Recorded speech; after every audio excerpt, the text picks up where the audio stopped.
ಎಲ್ರಿಗೂ ನಮಸ್ಕಾರಗಳು. ನಾನು ಈ ವಿಡಿಯೋದಲ್ಲಿ 10ನೇ ತರಗತಿ ದ್ವಿತೀಯ ಭಾಷೆ ತಿಳಿಗನ್ನಡದಲ್ಲಿ ಬರುವಂತಹ ಒಂದು ಪದ್ಯ, ಕೊನೆಯ ಪದ್ಯ, ನಿಟ್ಟೋಟದಲ್ಲಿ ಆಯ್ದನು ಬಿಟ್ಟ ಮಂಡೆಯಲ್ಲಿ. ಇದನ್ನು ಬರೆದವರು ಕುಮಾರವ್ಯಾಸ. ಇವನಿಗೆ ಗದುಗಿನ ನಾರಾಯಣಪ್ಪ ಅಂತ ಹೆಸರಿದೆ. ಪ್ರಥಮ ಬಾರಿಗೆ ಕೃತಿಕಾರರ ಪರಿಚಯ ಮಾಡ್ಕೊಳ್ಳೋಣ. ಕೃತಿಕಾರರು ಕುಮಾರವ್ಯಾಸ, ಅವನ ಹೆಸರು ನಾರಾಯಣಪ್ಪ ಅಂತ ಇದೆ. ಊರು ಗದುಗಿನ ಕೋಳಿವಾಡ.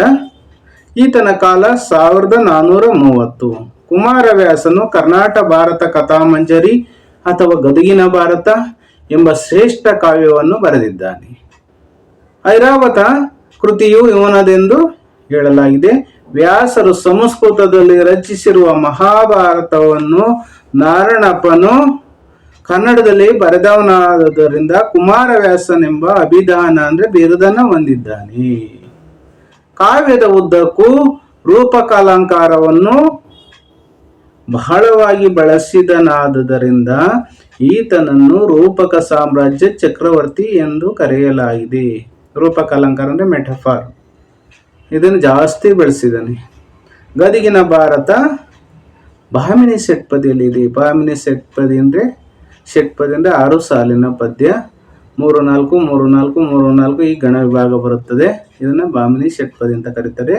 ಪ್ರಸ್ತುತ ಪದ್ಯವನ್ನು ಗದುಗಿನ ಭಾರತದಿಂದ ಆಯ್ದುಕೊಳ್ಳಲಾಗಿದೆ. ಗದುಗಿನ ಭಾರತ, ಇದಕ್ಕೆ ಕರ್ನಾಟಕ ಭಾರತ ಕಥಾಮಂಜರಿ ಅಂತ ಹೆಸರಿದೆ. ನೋಡೋಣ ಹಿನ್ನೆಲೆ ಅಂತ ತಿಳ್ಕೊಳ್ಳೋಣ. ಏನಿದ್ರ ಅರ್ಥ?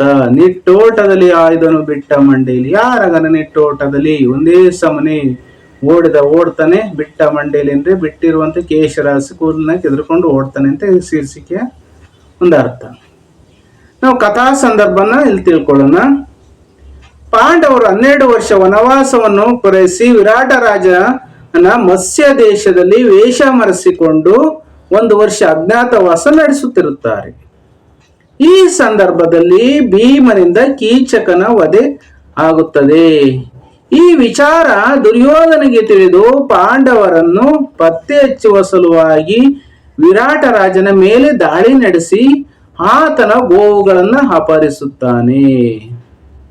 ಆಗ ವಿರಾಟನ ಮಗನಾದ ಉತ್ತರ ಕುಮಾರನು ತನ್ನ ಸಾಮರ್ಥ್ಯಕ್ಕೆ ತಕ್ಕನಾದ ಒಬ್ಬ ಒಳ್ಳೆಯ ಸಾರಥಿ ಸಿಕ್ಕರೆ ಕುರು ಸೈನ್ಯವನ್ನು ಬಗ್ಗು ಬಡಿದು ಗೋವುಗಳನ್ನು ಬಿಡಿಸಿ ತರುತ್ತಿದ್ದೆ ಎಂದು ಚಡಪಡಿಸುತ್ತಾ ಎಂಗಳೆಯರ ಮುಂದೆ ಜಂಬ ಕೊಚ್ಚಿಕೊಳ್ಳುತ್ತಾನೆ. ಆಗ ಸೈರೇಂದ್ರಿಯು ಬೃಹನ್ನಳೆಯ ವೇಷದಲ್ಲಿದ್ದ ಅರ್ಜುನನನ್ನು ಸಾರಥಿಯಾಗಲು ಒಪ್ಪಿಸುತ್ತಾಳೆ. ಇಲ್ಲಿ ಸೈರೇಂದ್ರಿ ಅಂದ್ರೆ ದ್ರೌಪದಿ, ಬೃಹನ್ನಳೆ ಅಂದ್ರೆ ಅರ್ಜುನ. ಅರ್ಜುನನು ಸಾರಥಿಯಾಗಲು ಒಪ್ಪಿಸುತ್ತಾಳೆ. ಅರ್ಜುನನ ಸಾರಥ್ಯದಲ್ಲಿ ರಥವು ರಣರಂಗದತ್ತ ಮುನ್ನುಗ್ಗಿದಾಗ ಉತ್ತರ ಕುಮಾರನು ಕೌರವ ಸೇನೆಯನ್ನು ನೋಡಿ ಹೆದರುತ್ತಾ ರಥದಿಂದ ಇಳಿದು ಓಡಲು ಯತ್ನಿಸುತ್ತಾನೆ ಅಂದ್ರೆ ಪ್ರಯತ್ನಿಸುತ್ತಾನೆ. ಆತನಿಗೆ ಧೈರ್ಯ ತುಂಬಿ ಅರ್ಜುನ ತಾನೇ ಯುದ್ಧಕ್ಕೆ ನಿಲ್ಲುತ್ತಾನೆ. ಉತ್ತರನು ರಣರಂಗದಲ್ಲಿ ಕುರುಸೇನೆ ನೋಡಿ ಹೆದರುತ್ತಾ ಹೀಗೆ ಹೇಳ್ತಾನೆ.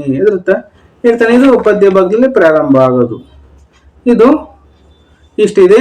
ನೋಡೋಣ, ಗಮಕ ವಾಚನದಲ್ಲಿ ಪದ್ಯನ ವಾಚಿಸ್ತೀನಿ. ಇಲ್ಲಿ ನೋಡಿ, ಕುಮಾರವ್ಯಾಸ ಭಾರತ ಒಂದು ಗಮಕ ವಾಚನದಲ್ಲಿ ವಾಚಿಸ್ತಿರೋದಕ್ಕೆ ಉದಾಹರಣೆ. ನಾವು ಅದನ್ನ ಸಹ ಗಾನ ರೂಪದಲ್ಲಿ ಹೇಳ್ಬಹುದು. ನೋಡಿ ಮಕ್ಕಳ, ನೋಡಿ ವೀಕ್ಷಕ ಬಂಧುಗಳೇ. ಕಡೆಗೆ ಹಾಯವು ಕಂಗಳೀ ಬಲ ಗಡಲ ಮನವಿಸಾಡಲಾರದು.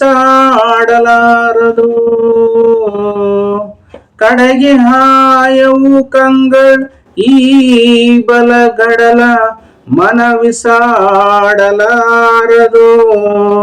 ಒಡಲು ಬಿಡಿದರಲ್ ಇರಲೇನ ಕಾಣಲು ಬಾರದದ್ಭುತವ.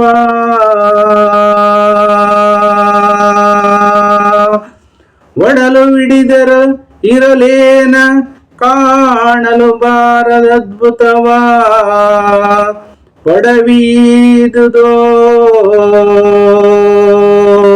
ಮೋಹರವನೋ ಇದರೊಡನೆ ಕಾದುವಾತನೇ ಮೃಡನೋ. ಪಡವೀದುದೋ ಮೋರವನು ಇದರೊಡನೆ ಕಾದುವಾನ್ ಆತನೇ ಮೃಡನು ಶಿವ ಶಿವ ಕಾದಿಗೆಲಿದೆವು ಬಲಕೆ ನಮೋ ಹಿಂದ ಬಲಕೆ ನಮೋ ಹಿಂದ ಬಲಕೆ ನಮೋ ಹಿಂದ ನೋಡಿ ಈ ರೀತಿ ವಾಚಿಸ್ಬೇಕು. ಇದರ ಅರ್ಥ ಅಂತ ತಿಳ್ಕೊಳ್ಳೋಣ. ಇಲ್ಲಿ ಉತ್ತರ ಕುಮಾರ ಕೌರವ ಸೇನೆಯನ್ನ ನೋಡ್ತಾ ಇದ್ದಾನೆ, ದೂರದಿಂದಲೇ ನೋಡ್ತಾ ಇದ್ದಾನೆ. ಕುರು ಸೈನ್ಯ ಕೌರವ ಸೈನ್ಯವನ್ನ ದೂರದಿಂದಲೇ ನೋಡಿದ ಉತ್ತರನು ಹೀಗೆ ಹೇಳ್ತಾನೆ. ಈ ಪದ್ಯವನ್ನ ಬಿಡಿಸಿ ಬಿಡಿಸಿ ನೀವು ಓದಿದ್ರೆ ತುಂಬಾ ಅರ್ಥ ಆಗ್ತದೆ ವೀಕ್ಷಕರೇ ಮತ್ತು ಮಕ್ಕಳ. ಕಡೆಗೆ ಹಾಯವು ಕಂಗಳ್ ನೋಡಿ, ಇಲ್ಲಿ ಕಂಗಳ್ ಈ ಬಲ ಅಂತಿದೆ, ಕಂಗಳ್ ಅಲ್ಲಿ ಈ ಬಿಡಿಸ್ಬೇಕು. ಕಂಗಳ್ ಈ ಬಲ ಕಡಲ ಬಲಗಡಲ ಅನ್ನೋದ ಬಲವೆಂಬ ಕಡಲು, ಬಲ ಪ್ಲಸ್ ಕಡಲು ಬಲಗಡಲು. ಈಗ ಹೇಳ್ತಾನೆ, ಆಹಾ ನನ್ನ ಕಣ್ಣುಗಳಿಗೆ ಈ ಸೇನೆ ಇನ್ನೊಂದು ಕಡೆಯನ್ನು ಸಹ ನೋಡಲು ಸಾಧ್ಯವಾಗ್ತದೆ ಅಂತ ಉತ್ತರ ಕುಮಾರ್ ಹೇಳ್ತಿದ್ದಾನೆ. ಕಡೆಗೆ ಆಯವು ಕಂಗಳೀ ಬಲ ಗಡಲ ಮನ ವಿಸಾಡಲಾರದು. ನೋಡಿ, ನೋಡಲು ಸಾಧ್ಯವಾಗ್ತಿಲ್ಲ. ನನ್ನ ಮನಸ್ಸು ಈ ಸೇನಾ ಸಾಗರಲ್ಲಿ ಮನ ಈಸೊಂದು ಈಜಾಡದು. ಈಜಾಡಕ್ಕೆ ನನ್ನ ಮನಸ್ಸು ಒಪ್ತೇ ಇಲ್ಲ, ಈಜಾಡಲಾರದು. ಜೀವ ಹಿಡಿದು ಬದುಕಿದ್ದರೆ ಮುಂದೆ ಯಾವ ಅದ್ಭುತವನ್ನಾದರೂ ಕಾಣಬಹುದು.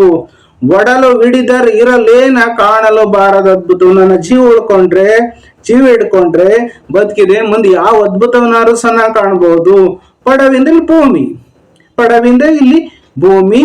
ಪಡವಿ ಈದುದು ನೋಡಿ, ಇಲ್ಲಿ ಪಡವಿ ಈದುದು ಇದು ಮೋಹರವನಿದರೊಡನೆ ನೋಡಿ, ಭೂಮಿಯೇ ಈ ಸೇನೆಯನ್ನು ಎತ್ತಂತೆ ತೋರ್ತದೆ ಅಂತೇಳಿ ಕವಿ ಕುಮಾರವ್ಯಾಸರು ಹೇಳ್ತಾ ಇದ್ದಾರೆ.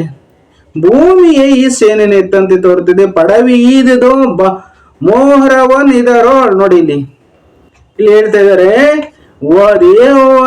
ಹೊಂದಿರುವಾಗ ಏನನ್ನ ಪಡವಿಂದ್ರ ಭೂಮಿ ಈದುದು ಅಂದ್ರೆ ಎತ್ತಿದೆಯೋ, ಮೋಹರ ಅಂದ್ರೆ ಸೈನ್ಯ ಆರ್ಮಿ. ಇಲ್ಲಿ ಈದುದು ಎತ್ತಿದೆಯೋ ಮರಿ ಹಾಕಿದೆಯೋ ಅಂತ, ಮೋಹರ ಅಂದ್ರೆ ಸೈನ್ಯ, ಮೃಡ ಅಂದ್ರೆ ಇಲ್ಲಿ ಶಿವ. ಮೃಡನು ಶಿವ ಶಿವ ಕಾದಿಗೆಲಿ ದೇವು. ಆ ಪರಶಿವನಿಂದ ಮಾತ್ರ ಯುದ್ಧದಲ್ಲಿ ಹೋರಾಟ ಮಾಡುವುದಕ್ಕೆ ಗೆಲ್ಲುವುದಕ್ಕೆ ಸಾಧ್ಯ ಅಂತ ಹೇಳಿ ಈ ಉತ್ತರ ಕುಮಾರ ಶಿವ ಶಿವ ಶಿವ ಇನ್ನು ನಾವು ಹೋರಾಡಿ ಗೆದ್ದ ಹಾಗೆ ಗೆಲ್ಲಕ್ಕೆ ಸಾಧ್ಯವೇ ಇಲ್ಲ ಅಂತ ಹೇಳಿ ಹೇಳ್ತಾ ಇದ್ದಾರೆ. ಇನ್ನೊಂದ್ಸಲ ಇದ್ರ ಅರ್ಥನ ಹೇಳ್ತೀನಿ. ಕುರು ಸೈನ್ಯವನ್ನು ದೂರದಿಂದಲೇ ನೋಡಿದ ಉತ್ತರ ಕುಮಾರ್ ಹೀಗೆ ಹೇಳ್ತಾನೆ, ಆಹಾ ನನ್ನ ಕಣ್ಣುಗಳಿಗೆ ಈ ಸೇನೆ ಇನ್ನೊಂದು ಕಡೆಗೆ ನೋಡಲು ಸಾಧ್ಯವಾಗುತ್ತಿಲ್ಲ. ಕಡೆಗೆ ಹಾಯವು ಕಂಗಳೀ ಬಲ ಗಡಲ ಮನ ವಿಸಾಡಲಾರದು. ಒಡಲ ಇದರಲ್ಲಿ ಇರಲೇನ ಕಾಣಲು ಬಾರದ ಅದ್ಭುತವಾ. ನೋಡಿ, ಈ ನನ್ನ ಮನಸ್ಸು ಈ ಸೇನಾ ಸಾಗರದಲ್ಲಿ ಈಜಾಡಕ್ ಸಾಧ್ಯ ಆಗಲ್ಲ. ಜೀವ ಹಿಡಿದು ಬದುಕಿದ್ರೆ ಮುಂದೆ ಯಾವ ಅದ್ಭುತನಾದ್ರೂ ಸಹ ನಾನು ನೋಡ್ಬೋದು, ಕಾಣ್ಬೋದು. ಒಡಲು ಬಿಡಿದಿರೇನೋ, ನನ್ನ ಹೊಟ್ಟೆ ದೇಹ ಇಟ್ಕೊಂಡ್ರೆ ಬದುಕಿದ್ರೆ ಸಾಕು ಅಂತ ಹೇಳ್ತಿದ್ರೆ. ಪಡವಿ ಇದು ಭೂಮಿಯ ಸೈನ್ಯವನ್ನು ಎತ್ತಂತೆ ಕಾಣ್ತಾ ಇದೆ ಅಂತ ಹೇಳಿ ಉತ್ತರ ಕುಮಾರ ಭಾವಿಸ್ಕೋತಾ ಇದ್ದಾನೆ. ಮೋಹರ ಅಂದ್ರೆ ಈ ಕೌರವ ಸೈನ್ಯದ ಒಡನೆ, ಮೋಹರ ಅಂದ್ರೆ ಸೈನ್ಯ, ಕೌರವ ಸೈನ್ಯದೊಡನೆ ಕಾದು ಅಂದ್ರೆ ಯುದ್ಧ ಮಾಡಿ ಗೆಲ್ಲಲು. ಆ ಮೃಡ ಅಂದ್ರೆ ಶಿವ, ಮೃಡ ಅಂದ್ರೆ ಶಿವನಿಂದ ಮಾತ್ರ ಸಾಧ್ಯ. ಆದ್ರಿಂದ ಕೌರವ ಸೈನ್ಯಕ್ಕೆ ಬಲಕ್ಕೆ ಅಂದ್ರೆ ಕೌರವ ಸೈನ್ಯಕ್ಕೆ ನಮೋ ಅಂತ ನಮ್ಮ ಯಪ್ಪ ನಿನ್ ದೊಡ್ಡ ನಮಸ್ಕಾರ ಅಂತೀವಲ್ಲ, ಆ ರೀತಿ ಅಂತ ಹೇಳ್ತಾ ಇದ್ದಾನೆ. ಇನ್ನೂ ಸಹ ಮುಂದೆ ನಾವು ಈ ಅರ್ಥ ತಿಳ್ಕೊಳ್ಬೇಕಾದ್ರೆ, ಈ ಕೌರವ ಸೈನ್ಯವನ್ನು ನೋಡಿ ನಾನು ಯುದ್ಧ ಮಾಡಿ ಗೆದ್ದಂತೆ ಅಂತೇಳಿ ಉತ್ತರ ಕುಮಾರ ಭಾವಿಸ್ಕೋತಾ ಇದ್ದಾನೆ. ಮುಂದೆ ಏನಾಗತ್ತೆ ನೋಡೋಣ. ಇಲ್ಲಿ ಕುಮಾರವ್ಯಾಸ ಹೆಂಗ್ ಚಿತ್ರಣ ಮಾಡಿದ್ದಾರೆ ಅನ್ನೋದನ್ನ ವಾಚಿಸಿ ನೋಡಿ ಮಕ್ಕಳ ಹಾಗೂ ವೀಕ್ಷಕರೇ, ಪ್ರಿಯ ಬಂಧುಗಳೇ. ಎಂದಡ ಅರ್ಜುನ ನಗುತ ರಥವನು ಮುಂದೆ ನಾಲ್ಕೆಂಟಡಿಯನು ಕಲು ಕೊಂದನ್ ಈ ಸಾರಥಿಯನುತ ಸಮ್ಮರಿಸಿ ಮುಂಜರಗ ಬಂದು ಮೆಲ್ಲನೆ ರಥದ ಹಿಂದಕ್ಕೆ ನಿಂದು ಧುಮ್ಮಿಕ್ಕಿದನು ಬದುಕಿದೆನು ಎಂದು ನಿಟ್ಟೋಟದಲ್ಲಿ ಹಾಯ್ದನು ಬಿಟ್ಟ ಮಂಡೆಯಲಿ. ಗಮಕವಾಚಿ ಅಂತ ಹೇಳ್ತೀನಿ ನೋಡಿ. ಎಂದೊಡ ಅರ್ಜುನ ನಗುತ ರಥವನು, ಇಂದೊಡ ಅರ್ಜುನ ನಗುತ ರಥವನು ಮುಂದೆ ನಾಲ್ಕೆಂಟಡಿಯನು ಕಲು, ಮುಂದೆ ನಾಲ್ಕೆಂಟಡಿಯನು ಕಲು ಕೊಂದನು ಈ ಸಾರಥಿಯನುತ, ಕೊಂದನು ಈ ಸಾರಥಿಯನುತ, ಸಂವರಿಸಿ ಮುಂಜರಗ, ಸಂವರಿಸಿ ಮುಂಜರಗ ಬಂದು ದೊಮ್ಮಿಕ್ಕಿದನು, ಕೊಂದನು ಸಾರಥಿ ಎನ್ನುತ್ತ ಸಮ್ಮೆರಸಿ ಮುಂಜರಗ ಬಂದು ಮೆಲ್ಲನೆ ರಥದ ಹಿಂದಕ್ಕೆ, ಬಂದು ಮೆಲ್ಲನೆ ರಥದ ಹಿಂದಕ್ಕೆ ನಿಂದು ದುಮ್ಮಿಕ್ಕಿದನು, ಬಂದು ಮೆಲ್ಲನೆ ರಥದ ಹಿಂದಕ್ಕೆ ನಿಂದು ದುಮ್ಮಿಕ್ಕಿದನು. ಬದುಕಿದೆನು ಬದುಕಿದೆನು ಎಂದು, ಬದುಕಿದೆನು ಬದುಕಿದೆನು ಎಂದು ನಿಟ್ಟೋಟದಲ್ಲಿ ಆಯ್ದನು ಬಿಟ್ಟ ಮಂಡೆಯಲಿ, ನಿಟ್ಟೋಟದಲ್ಲಿ ಆಯ್ದನು ಬಿಟ್ಟ ಮಂಡೆಯಲಿ, ನಿಟ್ಟೋಟದಲ್ಲಿ ಆಯ್ದನು ಬಿಟ್ಟ ಮಂಡೆಯಲಿ. ನೋಡಿ, ಈ ರೀತಿ ಹೇಳ್ಬೇಕು. ಹಳಗನ್ನಡ ನಡುಗನ್ನಡ ಓದ್ಬೇಕಾದ್ರೆ ಸ್ವಲ್ಪ ಭಾರಿ ಸ್ಪಷ್ಟತೆ ನಮಗಿರ್ಬೇಕಾಗ್ತದೆ. ಇದರ ಅರ್ಥನ ತಿಳ್ಕೊಳ್ಳೋಣ. ಅರ್ಜುನ ಉತ್ತರ ಕುಮಾರನ ಮಾತಿಗೆ ಲಕ್ಷ್ಯ ಕೇರ್ ಮಾಡಲ್ಲ, ಕೊಡದೆ ನಗುತ್ತ ರಥವನ್ನು ಮತ್ತೆ 4 ಅಡಿಯಲ್ಲಿ ಮುಂದಕ್ಕೆ ನಡೆಸಿದ. ಎಂದೊಡ ಅರ್ಜುನ, ಈ ರೀತಿ ಉತ್ತರ ಕುಮಾರ ಕೌರವ ಸೈನ್ಯದೊಡ ನನಗೆ ಯುದ್ಧ ಮಾಡಕ್ ಸಾಧ್ಯ ಆಗಲ್ಲಪ್ಪ, ಆ ಸೈನಿಕ ಬಲಕ್ಕೆ ನಮ ಎಂದಾಗ ಆಗ ಅರ್ಜುನನಿ ನಗು ಬಂತು. ಎಂದೊಡನ ಅರ್ಜುನ, ಎಂದೊಡನೆ ಅರ್ಜುನ ಅಂದ್ರೆ ಉತ್ತರ ಕುಮಾರ ಈ ರೀತಿ ಹೇಳಿದಾಗ ಅರ್ಜುನ ನಗ್ತಾನೆ, ನಗ್ತಾ ಸ್ಮೈಲ್ ಮಾಡ್ತಾನೆ. ರಥವನ್ನು ಆ ಸೈನ್ಯ ಇತ್ತಲ್ಲ ಉತ್ತರ ಕುಮಾರನ ಕಡೆ ಸೈನ್ಯವನ್ನ ನೋಡಿ, ಮುಂದೆ 4 ಅಡಿ, ಮುಂದಕ್ಕೂ 4 ಅಡಿಯನ್ನ ನೋಡಿ ನೂಕಲು ಓಡಿಸ್ತಾ ಇದ್ದಾನ ರಥವನ್ನ. ನೋಡಿ ಇಲ್ಲಿ ಹಾಗ ಉತ್ತರ ಕುಮಾರನ ಹೇಳ್ತಾನೆ, ಕೊಂದನಿ ಸಾರಥಿಯನ್ನು ತಮ್ಮ ಸಂಹರಿಸಿ ಸೈನ್ಯವನ್ನ ಕೌರವನ ಸೈನ್ಯ ಕಡೆ ಓಡಿಸ್ತಾ ಇರ್ಬೇಕಾದ್ರೆ ಅರ್ಜುನ, ಆಗ ಉತ್ತರ ಕುಮಾರ ಹೇಳ್ತಾನೆ, ಕೊಂದನಿ ಸಾರಥಿಯನ್ನು ಸಂಹರಿಸಿ ಮುಂಜರಗ ಮುಂದೆ ಮೆಲ್ಲನೆ ರಥದ ಹಿಂದಕ್ಕೆ ನಿಂದು ಮಿಕ್ಕಿದೇನು ಬದುಕಿದೇನು ಅಂತ ಹೇಳ್ತಾನೆ. ಇಲ್ಲಿ ಇವನ್ ನನ್ನ ಮಾತನ್ನು ಕೇಳ್ತಾ ಇಲ್ಲ, ಉತ್ತರ ಕುಮಾರ ಹೇಳ್ತಾ ಇರೋದು ಯಾರು ಇವನು ಅಂದ್ರೆ ಅರ್ಜುನ ನನ್ನ ಮಾತನ್ನು ಕೇಳ್ತಾ ಇಲ್ಲ, ನನ್ನನ್ನು ಕೊಳ್ತಾ ಇದ್ದಾನೆ ಎಂದು ಹೇಳುತ್ತಾ ಪಂಚೆಯ ಸೆರಗನ್ನ, ಮುಂಜರಗಂದ್ರೆ ಪಂಚೆಯ ಸೆರಗನ್ನ ಸರಿ ಮಾಡಿಕೊಳ್ಳುತ್ತಾ ಮೆಲ್ಲಗೆ ರಥದ ಹಿಂದಕ್ಕೆ ಹಿಂದಕ್ಕೆ ಬರ್ತಾ ಇದ್ದಾನೆ. ಸರಿಯುತ್ತ ಬಂದು ರಥದಿಂದ ಕೆಳಕ್ಕೆ ಜಂಪ್ ಮಾಡ್ತಾನೆ. ಮಾಡಿದಾಗ ಸದ್ಯ ಬದುಕಿದೆ. ನೋಡಿ, ಮಿಕ್ಕಿದೇನು ಬದುಕಿದೇನು, ಸದ್ಯ ಬದುಕಿದೇನು ಎಂದು, ಎಂದು ಅಂದ್ರೆ ಎಂದು ಬದುಕಿದೇನು ಅಲ್ಲಿ ಬಿಡಿಸ್ಕೋಬೇಕು. ಬದುಕಿದೇನು ಎಂದು ನೀ ತೋಟದಲ್ಲಿ ಅಂದ್ರೆ ಒಂದೇ ಸಮನೆ ಎಂದು ಕೊಂಡು ಬಿಟ್ಟ ಮಂಡೆಯಲ್ಲಿ ಅಂದ್ರೆ ಕೆದರಿದ ಕೇಶರಾಶಿಯಲ್ಲಿ ಹಿಂದಿರುಗಿ ವೇಗವಾಗಿ ಓಡಲಾರಂಭಿಸಿದನು. ಬಿಟ್ಟ ಮಂಡೆ ಆಯ್ದನ್ನು ಬಿಡಲಾರಂಭಿಸಿದನು.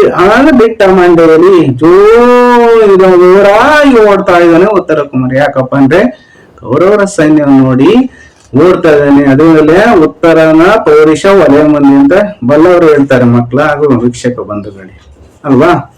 ಮುಂದೆ ಏನಾಗುತ್ತೆ ನೋಡೋಣ. ಇದರ ಪದಗಳ ಅರ್ಥವನ್ನು ಸಹ ನಾನು ವಿಡಿಯೋ ಹಾಕಿರ್ತೀನಿ. ಇದ್ರ ಸದುಪಯೋಗ ಪಡಿಸ್ಕೊಳ್ಳಿ. ವಿಡಿಯೋನ ಹಾಕಿ ಲೈಕ್ ಮಾಡಿ, ಒಂದು ಕಮೆಂಟ್ ಕೊಡಿ, ಶೇರ್ ಮಾಡಿ, ನಮ್ಮ ಯೂಟ್ಯೂಬ್ ಚಾನಲ್ನ ಸಬ್ಸ್ಕ್ರೈಬ್ ಮಾಡ್ಕೊಳ್ಳಿ. ಮುಂದಿನ ಪದ್ಯ ನೋಡೋಣ. ಮನದೊಳು ಒಡಲೊಡೆವಂತೆ ನಗುತ್ತಲ ಅರ್ಜುನ ಗಜರಿದನು ಇಲ್ಲವೋ, ಸಭೆಯಲ್ಲಿ ವನಜ ಮುಖಿಯರ ಮುಂದೆ ಸೊರೆಯಿದೆ ಬಾಯಿ ಬಂದಂತೆ ಅನುವರದೊಳೇನಾಯ್ತು, ರಿಪು ವಾಹಿನಿಯರ ನಿರೆಯದೆ ನಾಡ ನರಿಯವೋ ಏನಗೆ ನೀ ಹಲುಗಿರಿಯೇ ಏ ಬಿಡುವೇನೆ ಕಾತು ನಡೆಯಿಂದ. ನಮ್ಮ ಕಾಚಂದಲ್ಲಿ ಹೇಳ್ತೀನಿ ನೋಡಿ. ಮನದೊಳೊಡೆವಂತೆ ನಗುತ್ತಲ ಅರ್ಜುನ, ಮನದೊಳೊಡೆವಂತೆ ನಗುತ್ತಲ ಅರ್ಜುನ ಗಜರಿದನು ಇಲ್ಲವೋ, ಗಜರಿದನು ಇಲ್ಲವೋ, ಸಭೆಯಲ್ಲಿ ವನಜ ಮುಖಿಯರ ಮುಂದೆ ಸೊರೆಯಿದೆ ಬಾಗಿ ಬಂದಂತೆ, ಸಭೆಯಲ್ಲಿ ವನಜ ಮುಖಿಯರ ಮುಂದೆ ಸೊರೆಯಿದೆ ಬಾಗಿ ಬಂದಂತೆ ಅನವರದೊಳೇನಾಯ್ತು, ಅನವರದೊಳೇನಾಯ್ತು, ರಿಪುವಾಹಿನಿಯರ ನಿರೆಯದೆ ನಾಡ ನರಿಯವೋಳು ಎನಗೆ ರಿಪುವಾಹಿನಿಯರನ್ ಹಿರಿಯದೆ ನಾಡ ನರಿಯವೋಲ್ ಏನಗೆ ನೀ ಹಲುಗಿರಿಯೇ, ಏನಗೆ ನೀ ಹಲುಗಿರಿಯೇ ಬಿಡುವೆನೆ ಕಾದು ನಡೆಯಿಂದ ನೀ ಹಲುಗಿರಿ ಬಿಡುವಿನೇ ಕಾದು ನಡೆಯಿಂದ ಕಾದು ನಡೆಯಿಂದ ಕಾದು ನಡೆಯಿಂದ. ಇಲ್ಲಿ ಈಗ ಏನಾಗುತ್ತಪ್ಪ ಅಂದ್ರೆ ಅರ್ಜುನನ ರಿಯಾಕ್ಷನ್ ಏನು, ಪ್ರತಿಕ್ರಿಯೆ ಏನು ಅನ್ನೋದು ಈ ಪದ್ಯದಲ್ಲಿ ಕುಮಾರವ್ಯಾಸರು ತುಂಬಾ ಸೊಗಸಾಗಿ ಕಟ್ಕೊಂಡಿದ್ದಾರೆ. ಅರ್ಜುನ ತನ್ನ ಮನಸ್ಸಿನಲ್ಲಿ ಶರೀರ ಬಿರಿದು ಹೋಗುವಂತೆ ನಗುತ್ತಾ ಮನದ ಇಲ್ಲಿ ಎಂದೊಡೆ ನುಡಿಲಿ ಮನದೊಳಲ್ ಒಡೆಯುವಂತೆ ನನ್ನ ಮನಸ್ಸಿನಲ್ಲಿ ಒಡಲಂದು ಹೊಟ್ಟೆ ಒಡೆದೋಗ ಜಾಸ್ತಿ ಹೊಟ್ಟೆ ಹೊಡೆದೋಗುತ್ತೆ ಅಂತ ಬಲ್ಲವರು ಹೇಳ್ತಾರೆ, ಮನೇಲಿ ಹಿರಿಯರು ಹೇಳ್ತಾರೆ, ಬುದ್ಧಿವಂತರು ಹೇಳ್ತಿರ್ತಾರೆ, ಜಾಸ್ತಿ ನಗ್ಬೇಡ್ರು ಹೊಟ್ಟೆ ಹೊಡೆದೋಗುತ್ತೆ ಅಂತಾರೆ. ಇಲ್ಲಿ ಅರ್ಜುನಿಗೆ ಆಗುತ್ತದೆ. ಅರ್ಜುನ ತನ್ನ ಮನಸ್ಸಿನಲ್ಲೇ ಶರೀರ ಅಂದ್ರೆ ದೇಹವು ವಿರುದ್ಧ ಹೋಗುವಂತೆ ನಗುತ್ತಾ ಉತ್ತರನಿಗೆ ಹೀಗೆ ಎದುರಿಸ್ತಾನೆ. ಎಲ್ಲವೂ ಉತ್ತರ ನಗುತ್ತಲ್ಲ, ಗಜರಿದನು ಎಲ್ಲವೂ ಉತ್ತರ. ಸಭೆಯಲ್ಲಿ ವನಜಮುಖಿಯರ ಮುಂದೆ ಸೊರೆಯಿದೆ ಬಾಯಿಗೆ ಬಂದಂತೆ. ನೋಡಿಲಿ ಆ ಸಭೆಯಲ್ಲಿ, ಹೆಣ್ಮಕ್ಳ ಸಭೆಯಲ್ಲಿ ನೋಡಿ, ವನಜಮುಖಿ ಅಂದ್ರೆ ತಾವರೆ ಅಂತ ಮುಖವುಳ್ಳವಳು ಹೆಣ್ಮಗಳು. ಕನ್ನಿ ನೋಡಿ, ಹೆಂಗಸರು ಹೆಣ್ಮಕ್ಳು ತಾವರೆ ಲೋಟಸ್ ಫೇಸ್ ಇರುತ್ತೆ ಅಂತ ವನಜಮುಖಿ ಅಂತ ಕರೀತಾರೆ. ಇಲ್ಲಿ ಅದನ್ನೇ ಹೇಳ್ತಾರೆ ನೋಡಿ, ನೀನು ಸಭೆಯಲ್ಲಿ ಹೆಂಗಸರ ಮಂದಿ ಬಾಯಿಗೆ ಬಂದಂತೆ ಅರಟೆ ಹೊಡೆದಿಲ್ಲ, ಕೊಚ್ಕೊಂಡಿಲ್ಲ, ಜಂಬ ಕೊಚ್ಕೊಂಡಿಲ್ಲ. ಈಗ ಯುದ್ಧ ಭೂಮಿಯಲ್ಲಿ ಏನಾಯ್ತು ನೋಡಿಲಿ, ಮುಂದೆ ಸೊರೆ ಇದೆ ಬಾಯಿಗೆ ಬಂದಂತೆ ಮಾತಾಡಿದ್ರೆ ನನಗೊಬ್ಬ ಆರ್ತಿ ಸಿಕ್ಕ್ರೆ ಹಾಕೋರು ಸೈನ್ಯ ಧೂಳಿ ಪಟ ಮಾಡಿ ನಮ್ಮ ಸೈನ್ಯವನ್ನೆಲ್ಲ ಬಿಡಿಸ್ಕೊ ಬರ್ತೀನಿ ಅಂತ ಹೇಳ್ದಿಲ್ಲ. ಅದು ಎಲ್ಲೋಯ್ತು ಈಗ ಮಾತು. ಅನುವರದೊಳೆ ಏನಾಯ್ತು, ಅನುವರ ಅಂದ್ರೆ ಇಲ್ಲಿ ಯುದ್ಧ ಭೂಮಿ ಅಂತವಲ್ಲ, ಅದು ಯುದ್ಧ ಭೂಮಿಲಿ ಏನಾಯ್ತು, ಯುದ್ಧದಲ್ಲಿ ಏನಾಯ್ತು, ರಿಪು ವಾಹಿನಿ, ರಿಪು ಅಂದ್ರೆ ಶತ್ರುಗಳನ್ನ ನೀನು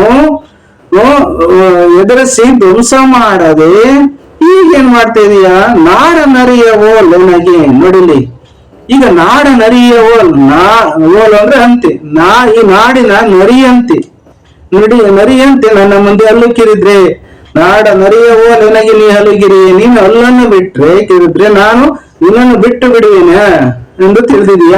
ಖಂಡಿತ ಬಿಡುವೇನೆ, ಬಿಡೋದಿಲ್ಲ. ಕಾದು ನಡೆಯಿಂದ ಕಾದಂದ್ರೆ ಯುದ್ಧ ಮಾಡು, ಹೋರಾಡು, ಈಗ ಹೋರಾಡು, ಮುಂದೆ ನಡೆ ಅಂತ ಅರ್ಜುನನು ಉತ್ತರ ಕುಮಾರನಿಗೆ ಹೇಳ್ತಾ ಇದ್ದಾನೆ. ಮುಂದಿನ ಪದ್ಯದಲ್ಲಿ ಏನಾಗುತ್ತೆ ನೋಡೋಣ.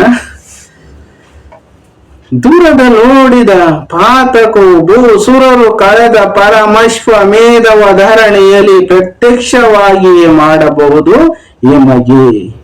ಸುರರ ಸತಿಯರನ್ನು ಅಲ್ಲೇ ಏಮಗೆ ಎಮ್ಮ ಅರಮನೆಯ ನಾರಿಯರೇ ಸಾಕೆವು ಎಮ್ಮ ನರಸುತ್ತ ಏಮಗೆ ಇಂದ್ರ ಪದವಿಯ ಬಿಟ್ಟು ಕಳು ಎಂದ. ಉತ್ತರ ಕುಮಾರ ಹೆಂಗ್ ಹೇಳ್ತೇವೆ ಅರ್ಜುನ ನೋಡಿ, ಅದನ್ನು ಗಮಕವಚನದಲ್ಲಿ ಹೇಳ್ತೀನಿ ನೋಡಿ. ದೂರದಲ್ಲೋಡಿದ ಪಾತಕವ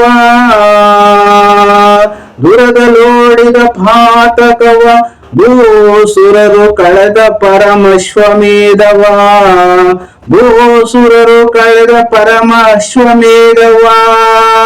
ಧರಣಿಯಲ್ಲಿ ಪ್ರತ್ಯಕ್ಷವಾಗಿಯೇ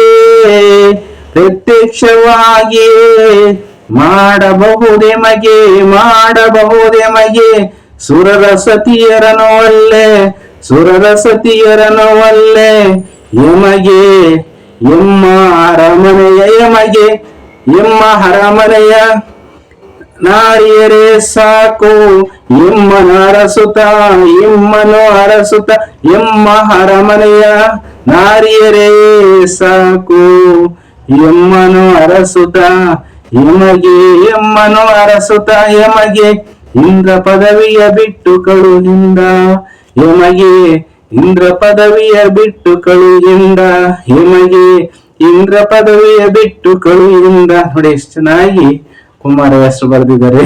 ಉತ್ತರ ಕುಮಾರ ಅರ್ಜುನ ಹತ್ರ ಕೇಳ್ಕೊಳ್ಳೋದು ಬೇಡ್ಕೊಳ್ಳೋದು ನೋಡಿ ಹೇಗಿದೆ ಅನ್ನೋದನ್ನ ಉತ್ತರ ಕುಮಾರನಿಗೆ ಕುಮಾರ ಸಾತ್ಯದ ಅರ್ಜುನಿಗೆ ಹೀಗೆ ಹೇಳ್ತಾನೆ. ದೂರದಲ್ಲಿ ನೋಡಿದ ಪಾತಕೋ ಸುರರು ಕಳೆದವು ಪರಶ್ವಮೇಧವ ಧರಣಿಯಲ್ಲಿ ಅಂತ ಒಂದು ಮಾತಿದೆ. ಯುದ್ಧದಲ್ಲಿ ಪಲಾಯನ ಮಾಡಿದ ಪಾಪವನ್ನು ಬ್ರಾಹ್ಮಣರು ಮಂತ್ರ ಪ್ರಾಯಶ್ಚಿತ್ತಾದಿಗಳಿಂದ ಹೋಗಲಾಡಿಸುತ್ತಾರೆ. ದೂರ ಅಂದ್ರೆ ಇಲ್ಲಿ ದುರ ಅಂದ್ರೆ ಯುದ್ಧ, ಪಾತಕ ಅಂದ್ರೆ ಪಾಪ, ಗಜರ ಅಂದ್ರೆ ಗಜಸ್ ಅಂದ್ರಲ್ಲ ಅದು, ಧರಣಿ ಅಂದ್ರೆ ಭೂಮಿ, ಭೂಸುರರು ಅಂದ್ರೆ ಭೂಮಿ ಹೆಸರು, ಬ್ರಾಹ್ಮಣರನ್ ಇಲ್ಲಿ ಭೂಸುರರು ಅಂದ್ರೆ ಬ್ರಾಹ್ಮಣರು ಭೂಮಿ ಹೆಸರರು, ಸತಿ ಅಂದ್ರೆ ದೇವತಾ ಶ್ರೀ ಅಪ್ಸರಿಗಳು, ಇಂದ್ರ ಪದವಿ ಅಂದ್ರೆ ಇಂದ್ರನ ಪದವಿ. ಇದು ಅರ್ಥ ಇಲ್ಲಿದೆ. ಎಲ್ಲಾ ಪದಗಳ ಅರ್ಥವನ್ನು ಆ ಪದ್ಯದ ಅರ್ಥಗಳ ಮೇಲೆ ನಾನು ಕೊಟ್ಟಿರ್ತೀನಿ, ನೀವು ಅದನ್ನ ಉಪಯೋಗ ಪಡ್ಕೊಳ್ಳಿ. ಇಲ್ಲಿ ನೋಡಿ, ದೂರದಲ್ಲಿ ಅಂದ್ರೆ ಯುದ್ಧದಲ್ಲಿ ಪಲಾಯನ ಮಾಡಿದ ಪಾಪವನ್ನು ಬ್ರಾಹ್ಮಣರು ಮಂತ್ರ ಪ್ರಾಯಶ್ಚಿತಾದಿಗಳಿಂದ ಹೋಗಲಾಡಿಸ್ತಾರೆ ಅರ್ಜುನ ಅಂತ ಉತ್ತರನ್ನು ಬೃಹನ್ನಳೆ ವೇಷದವರು ಅರ್ಜುನಿಗೆ ಹೇಳ್ತಿದ್ದಾರೆ. ಇನ್ನು ಅಶ್ವಮೇಧವನ್ನಾದರೂ ಭೂಮಿಯಲ್ಲಿ ಬದುಕಿದ್ದಾಗಲೇ ಮಾಡಬಹುದು. ಕಳೆದ ಪರಮಶ್ವಮೇಧವ ಧಾರಣಿಯಲ್ಲಿ ಪ್ರತ್ಯಕ್ಷವಾಗಿ ಮಾಡಬಹುದೆಮಗೆ. ಇನ್ನು ಅಶ್ವಮೇಧವನ್ನು ಯಾಗವನ್ನು, ಅಶ್ವಮೇಧ ಯಾಗ ಅಂದ್ರೆ ಕುದುರೆಯನ್ನ ಬಲಿ ಕೊಟ್ಟು ಮಾಡುವ ಯಾಗ. ಹಿಂದೆ ಶ್ರೀರಾಮಚಂದ್ರನು ಮತ್ತು ಪಾಂಡವರು ಈ ಯಾಗ ಮಾಡಿದ್ರು. ಯಾಗ ನಿರ್ವಹಣೆಗಾಗಿ ಅಪಾರ ಸಂಪತ್ತು ಖರ್ಚಾಗುತ್ತಿದ್ದುದರಿಂದ ಯಾಗದ ಅಶ್ವನು 1 ವರ್ಷ ದೇಶ ಸಂಚಾರಕ್ಕೆ ಬಿಡ್ತಿದ್ರು. ಕುದುರೆಯನ್ನ ಕಟ್ಟದೆ ಗೌರವಿಸಿದವರು ಮತ್ತು ಕುದುರೆಯನ್ನ ಕಟ್ಟಿ ಯುದ್ಧ ಮಾಡಿಸುವವರು ಅಪಾರ ಸಂಪತ್ತನ್ನು ಕುದುರೆಯ ರಾಜನಿಗೆ ನೀಡಬೇಕಾಗಿತ್ತು. ಸಾಮಾನ್ಯವಾಗಿ ಮಹಾಶೂರರು ಈ ಯಾಗವನ್ನು ಕೈಗೊಳ್ಳುತ್ತಿದ್ದುದರಿಂದ ಅವರಿಗೆ ಜಯ ಪ್ರಾಪ್ತಿಯಾಗುತ್ತಿತ್ತು. ಇದು ಅಶ್ವಮೇಧ ಯಾಗ. ಈಗ ಅಂದ್ರೆ ಹಾಗೆ ನೋಡಿ, ಅಶ್ವಮೇಧ ಯಾಗವನ್ನ ಭೂಮಿಯಲ್ಲಿ ಬದುಕಿದ್ರೆ ಮಾಡಬಹುದು. ನಮಗೆ ನೋಡಿಲಿ, ಏಮಗೆ ನಮಗೆ ಸುರವ ಸತಿಯರನ್ನು ಅಲ್ಲೇ ಈ ಮಾತನ್ನ ಹೇಳ್ತಾರೆ ನೋಡಿ.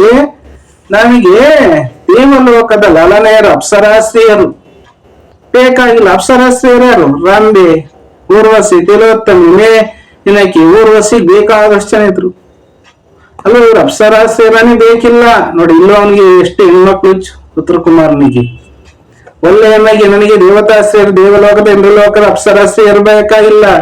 ಏನಾಗಿದೆ, ನನಗೆ ನಿಮ್ಮ ಅರಮನೆ, ನನ್ನ ಅರಮನೆಯ, ನಮ್ಮ ಅರಮನೆಯ, ನಮ್ಮ ಅರಮನೆಯಲ್ಲಿ ಸುಂದರಿಯರೇ ಸಾಕು, ಹೆಣ್ಮಕ್ಳೇ ಸಾಕು ಅಂತ ಹೇಳಿ ಎಮ್ಮನ ಅರಸುತ್ತ, ನನ್ನನ್ನು ಅರಸುತ್ತ ಇಂದ್ರ ಪದವಿಯನ್ನು ಬಿಟ್ಟು ಕಳುಹಿಂದ. ಆದ್ರಿಂದ ನಮ್ಮನ್ನು ಬಿಟ್ಟು ಕಳುಹಿಸು, ನಮ್ಮ ಅರಸುತನವೇ ನಮಗೆ ಇಂದ್ರ ಪದವಿಯಾಗಿದೆ, ಬೇರೆ ಇಂದ್ರ ಪದವಿ ನನಗೆ ಬೇಡ, ನಡೆ ಅಂತೇಳಿ ಉತ್ತರ ಕುಮಾರನು ಕೇಳ್ಕೊತೇನೆ, ನುಡಿತಾ ಇದ್ದಾನೆ, ಮಾತಾಡ್ತಾ ಇದ್ದಾನೆ.